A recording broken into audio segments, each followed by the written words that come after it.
అందరికీ నమస్కారం. మరి ఈరోజు ముఖ్యమంత్రి గారికి వినతి పత్రం కార్యక్రమానికి విచ్చేసిన ఉద్యోగ ఉపాధ్యాయులందరికీ కూడా ధన్యవాదాలు సార్.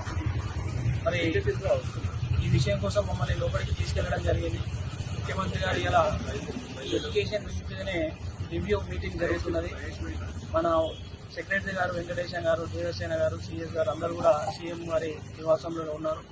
ఈరోజు ఎవరికి కూడా అపాయింట్మెంట్ ఇవ్వద్దు అని చెప్పి సీఎం గారు క్లియర్గా చెప్పడం జరిగిందట. అక్కడికి వచ్చిన ఎమ్మెల్యేలు ఇంకా ఇతరత్ర ముఖ్య నాయకులు కూడా కిందనే ఉన్నారు, పైకి ఎవరిని కూడా పంపించడం లేదు. అందువల్ల మనల్ని కూడా పైకి పంపలేదు. మరి పిఏ గారైన జైపాల్ రెడ్డి గారు దాదాపు అరగంట సేపు మనతో మాట్లాడి ఈ సమస్య ఆల్రెడీ ముఖ్యమంత్రి గారి దృష్టిలో ఉంది, ఈ త్వరలో ఇది పరిష్కరించబోయే సమస్య. మన అధ్యక్షుడు విజయ్ కుమార్ గారు ఆ పోర్టల్లో కొన్ని ప్రాబ్లమ్స్ ఉన్నాయని చెప్తే రాసిగానే వాటి ఇమీడియట్గా సంబంధిత డిపార్ట్మెంట్కి పంపిస్తానని చెప్పడం జరిగింది. ఎవరు కూడా బాధపడద్దు, ఖచ్చితంగా ముఖ్యమంత్రి గారి మేనిఫెస్టోలో పెట్టి ఆ సమస్య పట్ల సానుకూలంగా ఉన్నారు కాబట్టి సమస్య అతి త్వరలో పరిష్కరించబడుతుంది అని చెప్పి మనకు క్లియర్గా వారి క్లియర్గా చేపలేదు తెలియజేయడం. కాబట్టి మన ఉద్యోగ ఉపాధ్యాయులందరూ కూడా సంయమనం పాటించండి, ఏం బాధపడకండి, అతి త్వరలో మన సమస్య పరిష్కారం అవుతుంది. మనం కూడా అదే విషయం చెప్పినాం, ట్రాన్స్ఫర్ ప్రమోషన్ కంటే ముందే మా సమస్య పరిష్కరించాలి అంటే ఇది పాలసీ మ్యాటర్ ఉంటుంది, అది ఎట్లా ముఖ్యమంత్రి గారు నిర్ణయం తీసుకుంటుంది చూద్దాం. ఆ విషయంలో మాత్రం ఖచ్చితంగా చెప్పలేను అనేటటువంటి అంటే ఈరోజు రివ్యూ మీటింగ్లో మన సెక్రటరీస్ ఇచ్చేటటువంటి ఇన్ఫర్మేషన్ ఆధారంగా దానిపైన నిర్ణయం ఉంటుందని చెప్పి తెలియజేయడం జరిగింది. ముఖ్యంగా మనకు టీవీ గారు చెప్పేదంటే ఇది ఈ ప్రభుత్వం, మీరు తెచ్చుకున్న ప్రభుత్వం కాబట్టి మీ సమస్య ఖచ్చితంగా పరిష్కరిస్తారు. ఇలాంటి వాళ్ళందరూ కలిస్తేనే ఈరోజు ఈ ప్రభుత్వం ఏర్పడింది. ముఖ్యమంత్రి గారికి ప్రతి సమస్యకి పట్ల సరైనటువంటి అవగాహన ఉన్నది కాబట్టి ఎవరు కూడా బాధపడదు అన్నట్టు విషయాన్ని క్లియర్గా చెప్పారు. ఈ విషయం మీకు అతి త్వరలోనే మీకు ఫోన్ ద్వారా మేము ఇన్ఫర్మేషన్ పంపిస్తామని మన అధ్యక్షుడికి నాది ఫోన్ నెంబర్ తీసుకున్నారు. ఆ ఇన్ఫర్మేషన్ అనేది తెలియజేస్తానని చెప్తే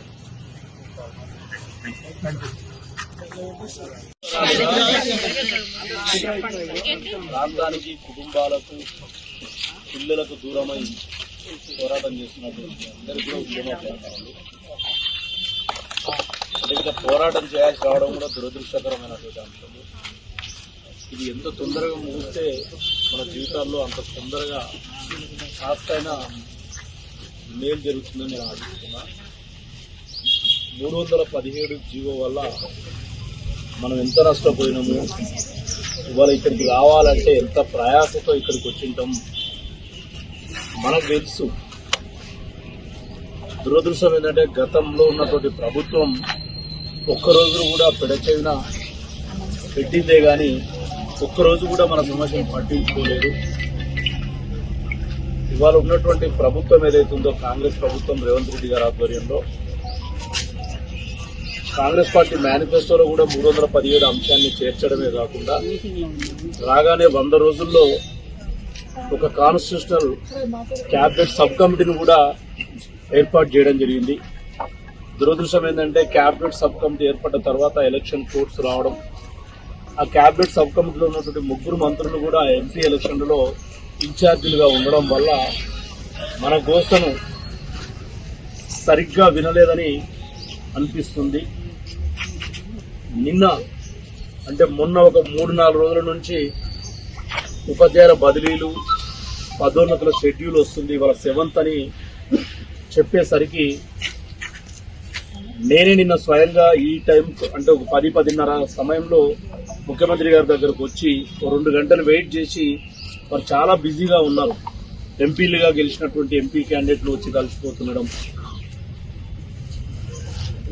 నేషనల్ లెవెల్లో ఎన్డీఏ కూటమిల మధ్య ఉన్నటువంటి కొన్ని చర్చలలో కూడా వారు ఇక్కడ నుంచే పార్టిసిపేట్ కావడం ఉన్నప్పటికీ కూడా టైం తీసుకొని నేను నిన్న కలిసి ఫస్ట్ ఒకటే అడిగిన నేను వారిని, అన్న 317 జీవో వల్ల నష్టపోయిన ఉపాధ్యాయులకు న్యాయం చేస్తామని, ఉద్యోగులకు కూడా న్యాయం చేస్తామని చెప్పినాం, మేనిఫెస్టోలో పెట్టినాం, కమిటీ వేసినాం, అనేక ఎన్నికల సభల్లో చెప్పినాం, చాలాసార్లు మనం కలిసినప్పుడు చెప్పినాం.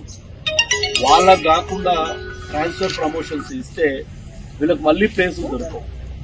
మొన్నటిదాకా చెప్పిన సాకి ఏంటంటే ప్లేసులు లేవు, ఎట్లా చేద్దామని. సరే, అన్ఫార్చునేట్లీ మార్చి 30 నుంచి రిటైర్మెంట్స్ ప్రారంభమైనాయి. ఆగస్టు సెప్టెంబర్ వరకు క్రైటీరియా తీసుకుందాం రిటైర్మెంట్స్. ఆ ఆగస్టు సెప్టెంబర్ వరకు ఎన్ని రిటైర్మెంట్స్ అయితే డిపార్ట్మెంట్ లో అన్నిటిని అడ్జస్ట్ చేసుకుంటూ పోదాం, ప్రక్రియ అయితే ప్రారంభిద్దాం అంటే వారు వెంటనే మాణిక్రాజ్తో మాట్లాడమని చెప్పిండ్రు. నెక్స్ట్ దుద్దిల్ల శ్రీధర్ బాబు గారు ఉన్నారు కదా, దామోదరం సార్ ఉన్నారు, కమిటీ దగ్గర మాట్లాడండి. ఎందుకంటే కమిటీ వేసిన తర్వాత ఒక ముఖ్యమంత్రిగా నేను జోక్యం చేసుకోవడానికి ఉండదు. కమిటీని వేగవంతంగా పనిచేయమని చెప్పగలుగుతా.